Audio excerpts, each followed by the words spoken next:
오늘 이 말씀은 지난주도 그렇고 이번 주도 그렇고 이제 다음 주도 그렇고 바울이 질문을 통해서 구원받은 자의 축복과 그리고 담대함에 대해서 말씀하고 있어요.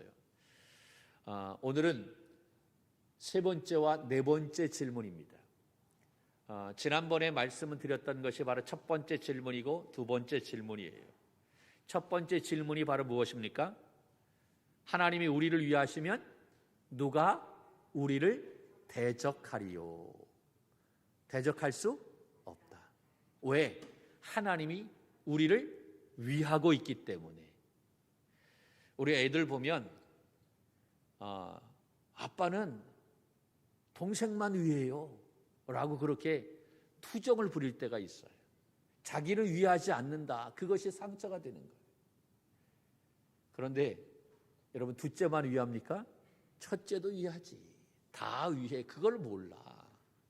그런데 여러분, 하나님은요, 우리를 위해 주시는 줄로 믿습니다. 하나님이 우리를 위해 주시니까 대적할 자가 없다라는 이야기.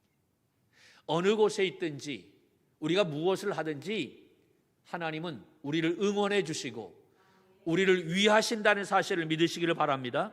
두 번째 질문이 바로 뭐냐면, 어찌 그 아들과 함께 모든 것을 우리에게 주시지 아니하겠느냐. 아들까지 주셨는데 무엇을 마다하겠는가라는 거지. 무엇을 아까워하겠느냐라는 이야기. 큰 것을 주면 작은 것은요, 그거는 너무 쉽지. 큰 것도 줬는데 가장 큰 자기의 독생자 예수 그리스도를 우리에게 내어주셨어요. 하나님은 아까워하지 않게 여러분 우리에게 부어 주시는 줄로 믿습니다. 할렐루야. 오늘 세 번째, 네 번째 질문이 바로 뭡니까? 33절, 34절. 누가 능히 하나님께서 택하신 자를 고발하리요? 세 번째 질문입니다. 고발한다는 거예요? 못한다는 거예요? 못한다. 고발할 수 없다는 것이지. 의롭다 하신 이는 하나님이시니 누가 정죄하리요? 정죄할 수 없다는 거예요.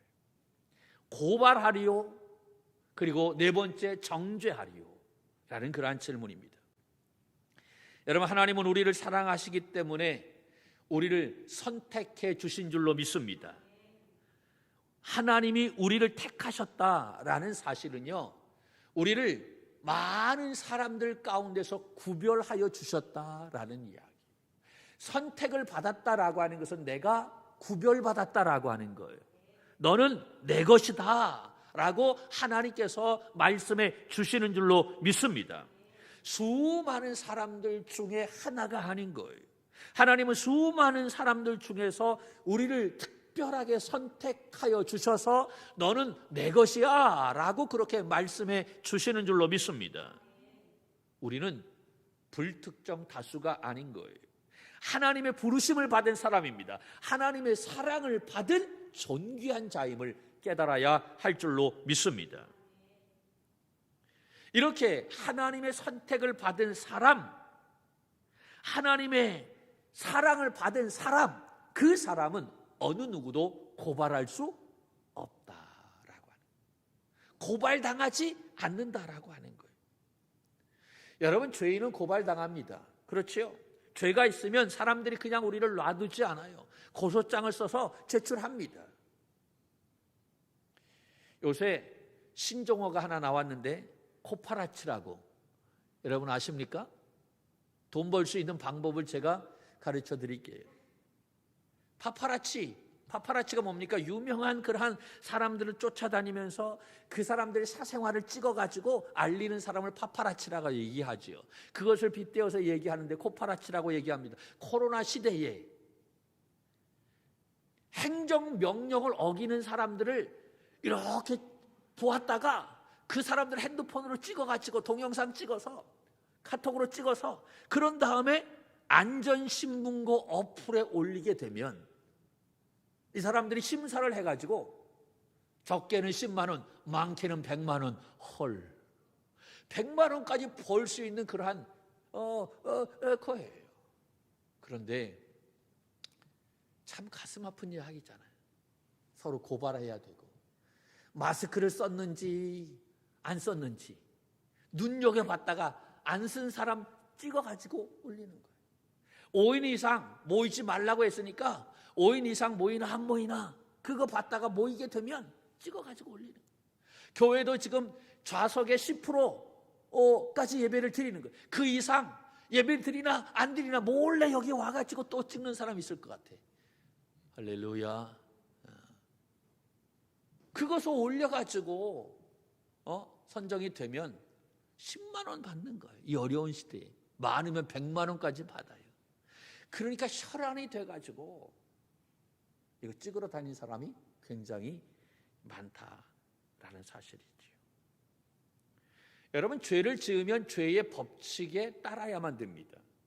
죄를 지어서 고발당하면 벌금을 낼 수밖에 없어요.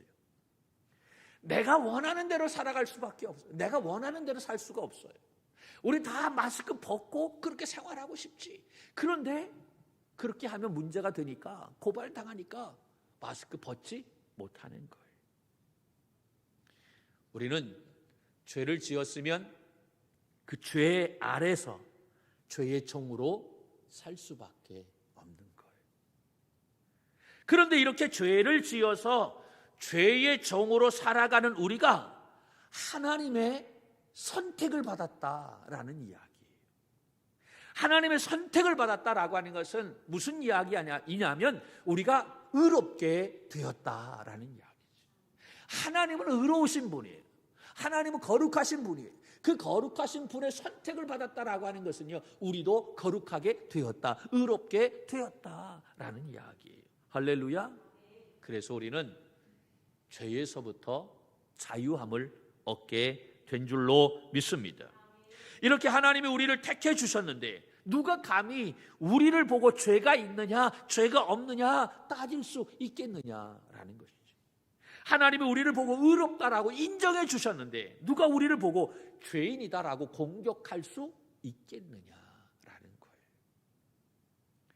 따라서 죄는 우리를 공격할 수 없다라는 이야기입니다. 마귀가 우리를 고발할 수 없다라는 이야기예요. 왜 그렇습니까? 하나님께서 우리를 택해 주셨기 때문에 그래요. 하나님께서 우리를 의롭다라고 여겨 주셨기 때문에 마귀는 우리를 고발할 수 없다는 거예요. 할렐루야. 하나님의 선택을 받아 의롭게 되어진 사람, 어떠한 경우에도 어느 누구에게도 고발당하지 않는다는 사실을 믿으시기를 바랍니다. 할렐루야. 그것이 오늘 33절의 말씀의 내용인 거예요. 그리고 34절 뭐라고 얘기합니까? 같이 보죠. 시작. 누가 정죄하리요. 죽으실 뿐 아니라 다시 살아나신 이는 그리스도 예수시니 그는 하나님 우편에 계신 자요 우리를 위하여 간구하시는 자신이라. 아멘. 아멘. 여러분, 하나님께서 우리를 어떻게 해주셨어요? 선택해 주셨어요. 그리고 그 아들 예수 그리스도께서 우리의 모든 죄를 다 담당하시고 우리의 모든 죄를 다 끌어안으시고 십자가에서 죽으셨어요. 그리고 그것으로 끝난 것이 아니라 다시 살아나셔서 부활하셨어요. 할렐루야. 지금 어디에 계십니까? 하나님 보좌 우편에 앉아 계셔서 누구를 위해서?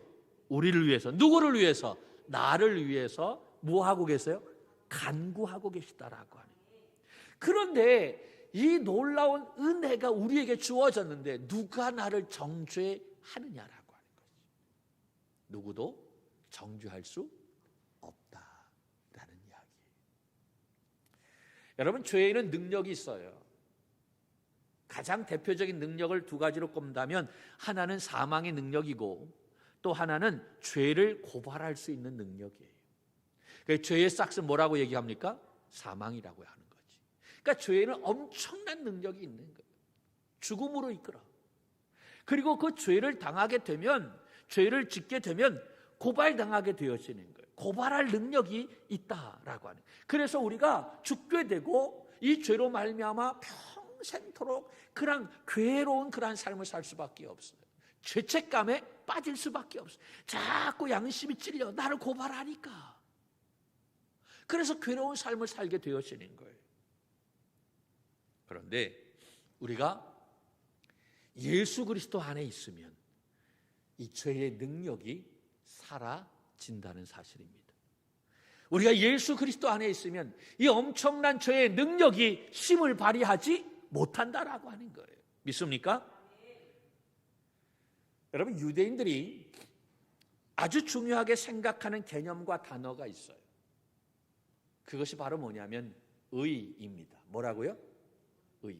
아주 잘 들으셔야만 됩니다.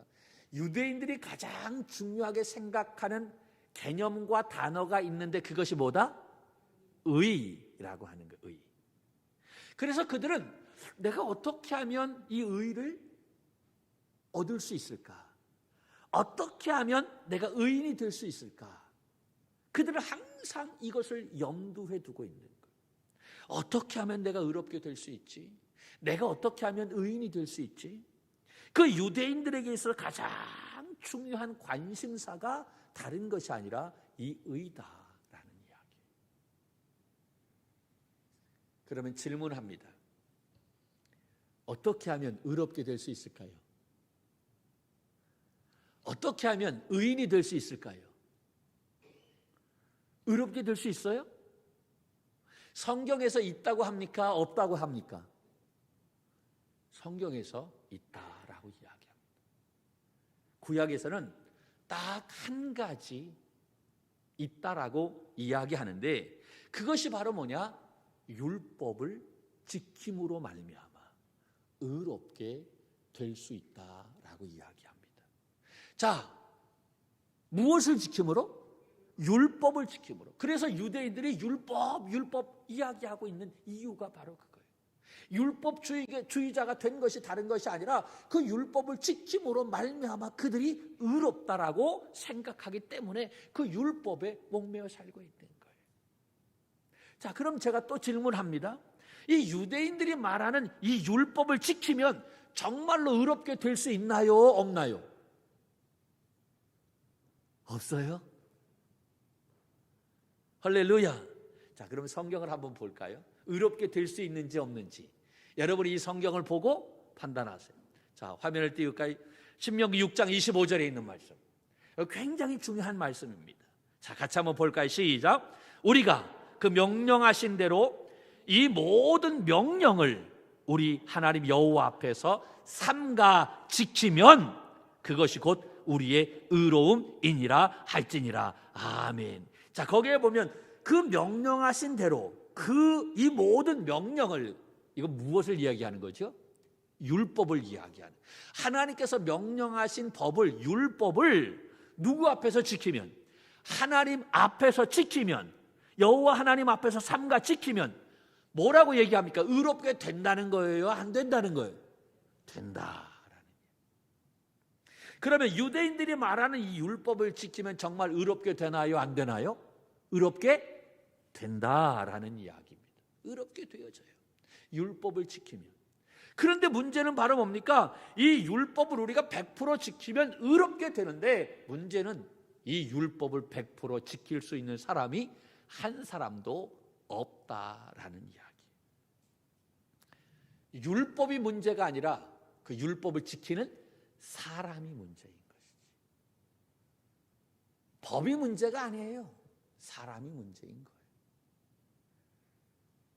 어느 한 법을 만들어 놓으면 그 법을 교묘하게 이용해서 딴짓해. 그래서 또 다른 법을 만들어요. 그러면 또 그것을 이용해서 또 다른 그러한 죄를 범하는 것이 우리들의 모습이에요.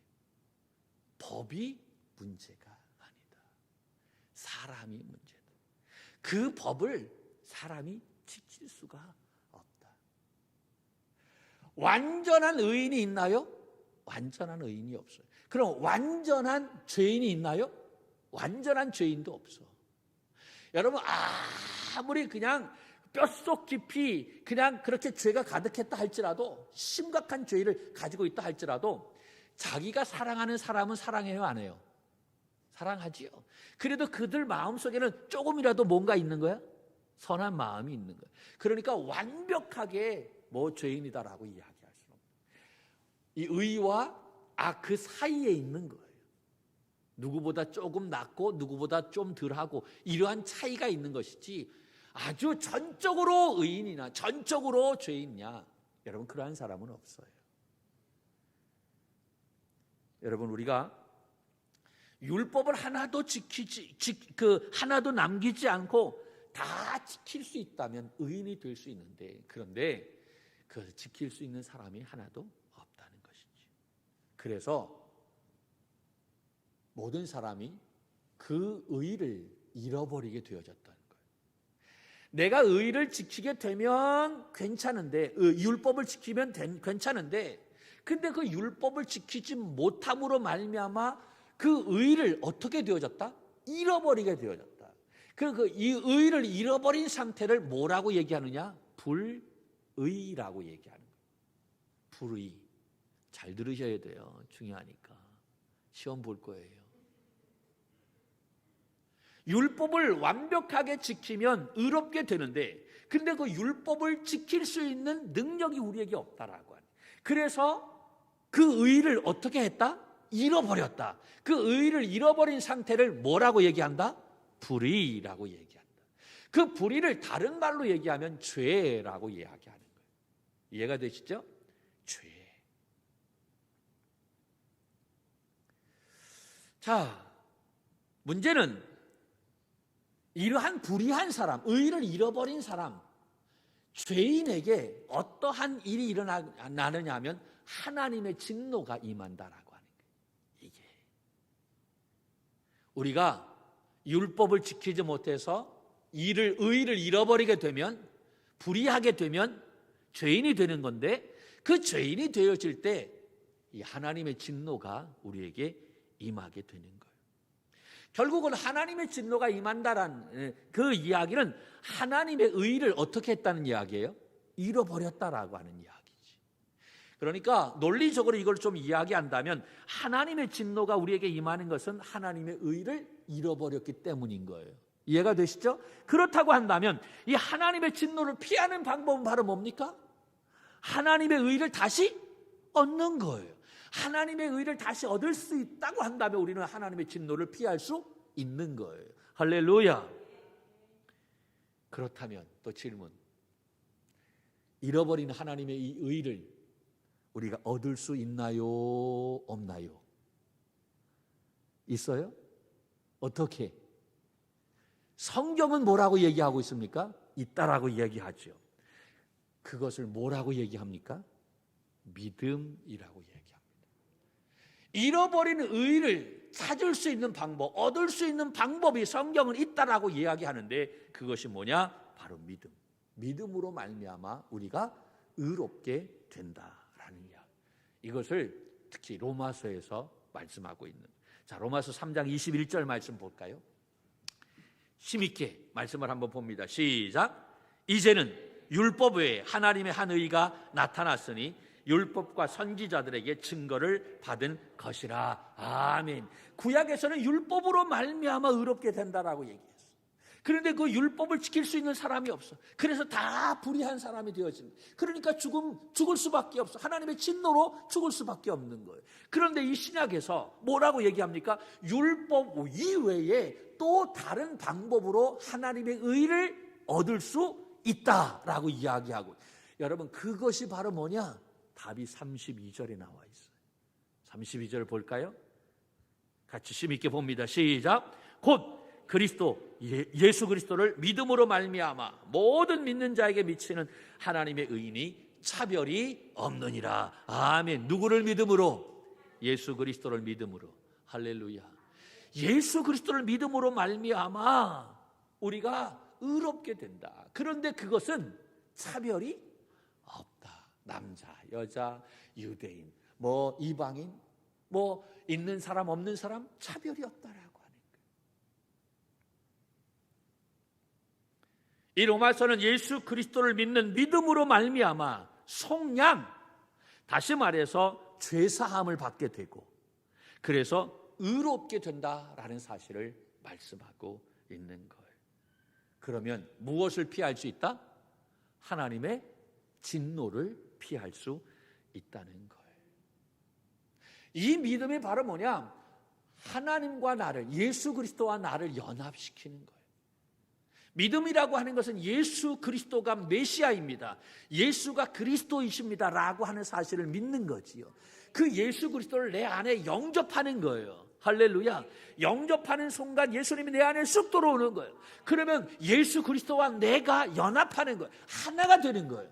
하나가 된다는 것은 예수님이 나의 죄를 위해서 십자가에 죽으실 때 누구도 죽는 거야? 나도 죽는 거야. 왜? 예수님과 나가 연합했기 때문에. 그런데 우리는 예수님이 딱 죽을 때 누구는 싹 나와.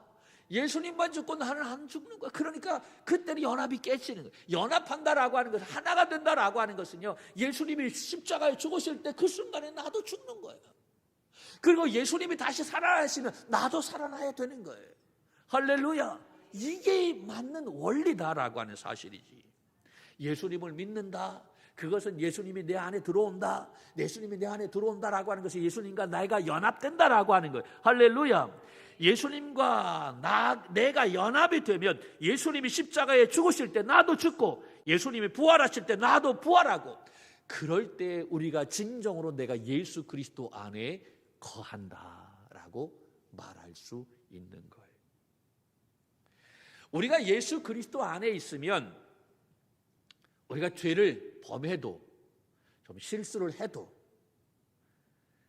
사단이 우리에게 정죄의 화살을 쏠 때 그 화살이 예수 그리스도 안에 있는 우리를 맞출 수가 없다라는 이야기예요. 우리가 죄를 지을 때마다 사단은요, 그것을 정말 기가 막히게 알아서 그 정죄의 화살을 쏘는데, 불화살을 쏘는데, 이 사단도요, 실수하지 않아요. 정확하게 맞춰요. 그런데 희한하게 예수 그리스도 안에 있으면 그 화살이 오다가 녹아버려. 이게 놀라운 은혜다라고 하는 사실이에요. 자, 그러면 우리가 예수를 믿어도 실수해요, 안 해요? 해요. 우리가 예수를 믿어도 우리가 죄를 지어요, 안 지어요? 지어요. 왜냐하면 우리가 변함이 없기 때문에 그래요.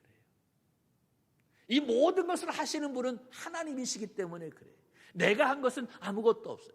나중에 이 로마서에 대해서 제가 좀 더 구체적으로 말씀을 드릴 때가 있을 거예요. 이것은 특별히 성경 공부를 통해서 말씀을 드릴 때가 있을 텐데, 그때 함께 듣기를 하고요. 자, 우리가 예수 그리스도 안에 있으면 어떻게 되냐면, 우리가 그때마다 우리가 실수하고 죄를 지을 때, 그때 이 사단은 기가 막히게 알고 그때마다 무엇을 쏜다? 불화살. 어떤 불화살? 정죄의 불화살을 쏜다라고 하는 거예요.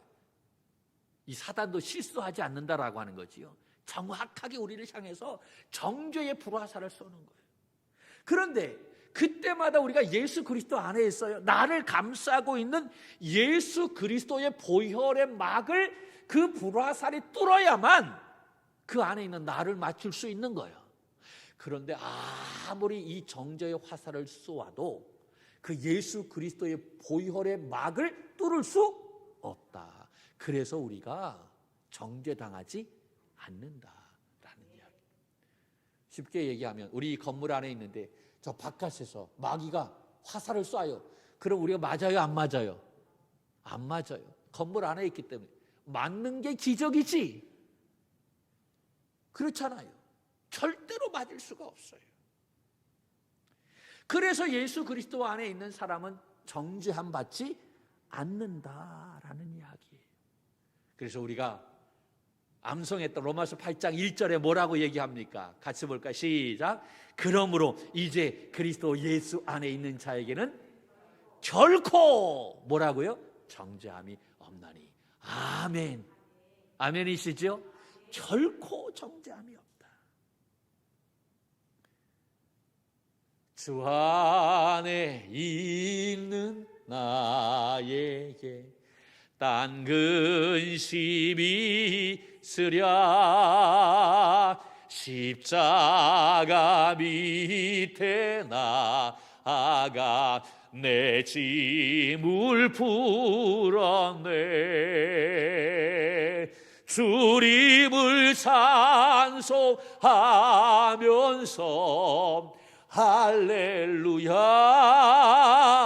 할렐루야 내 앞길 멀고 험해도 나 주님만 따라가리. 아멘 할렐루야. 주 안에 있는 나에게 여러분 어떠한 일이 있다 할지라도 우리는 근심하지 않는다라고 하는 거예요. 할렐루야. 주님의 보혈의 막이 우리를 덮고 있기 때문에 아무리 악한 사단이 화살을 쏜다 할지라도 그 정죄의 화살을 쏜다 할지라도 우리는 머리털 하나 상하지 않는 줄로 믿습니다. 이유가 바로 뭡니까? 예수 그리스도께서 나를 위해서 죽으실 뿐만 아니라 다시 살아나셔서 지금 하나님 우편에 계셔서 우리를 중보하고 계시기 때문에 그 어느 누구도 악한 사단이라 할지라도 우리를 정죄하지 못한다라는 것입니다. 할렐루야. 그래서 34절에 이렇게 이야기하고 있는 누가 정죄하리요? 죽으실 뿐 아니라 다시 살아나신 이는 그리스도 예수시니 그는 하나님 우편에 계신 자의 우리를 위하여 간구하시는 자신이라. 아멘 아멘. 여러분 우리는 하나님이 선택해 주셨어요. 그리고 하나님의 자녀 삼아 주셨어요. 자기 아들을 십자가에 내어 주시기까지 하나님이 우리를 사랑하셨다라는 말씀입니다. 그 하나님의 사랑 안에 있는 우리를 누가 고발하겠느냐? 누가 정죄하겠느냐? 아무도 없다라고 하는 걸 믿습니까? 그러므로 우리는 이 믿음 가지고 또 이 한 주간 담대하게 살아가야 될 줄로 믿습니다. 하나님의 선택받은 사람답게 하나님의 사랑받는 사람답게 믿음으로 승리하는 우리 믿음의 선한 청지기 되기를 주님의 이름으로 간절히 축원합니다. 할렐루야.